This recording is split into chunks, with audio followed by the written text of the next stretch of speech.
Bowled it. Oh, that was a chance. And that possibly took. Oh my! এবার সাকিব আল হাসানের সাথে পাঙ্গা নিয়ে হারলেন বিরাট কোহলি। একবারে তুলি মেরে মাঠ থেকে উড়িয়ে দিলেন বিরাট কোহলিকে সাকিব আল হাসান, যা থেকে পুরো হতাশ হয়েছেন বিরাট কোহলি। আজ প্রথম টি-20 ম্যাচের মধ্যে এরকম অসাধারণ বোলিং করেছেন সাকিব আল হাসান। তখন বোলিং প্রান্তে সাকিব, ব্যাটিং প্রান্তে বিরাট কোহলি। একের পর এক হাত দিয়ে 6 মারছিলেন বিরাট কোহলি।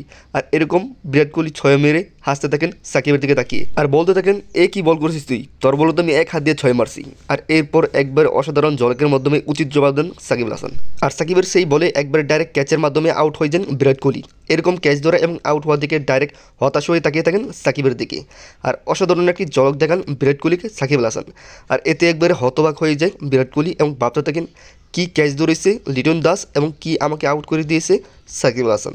তো প্রিয় দর্শক, চ্যানেলটিতে নতুন হলে প্লিজ সাবস্ক্রাইব করে আমার পাশে থাকুন। সবাই ভালো থাকুন, সুস্থ থাকুন।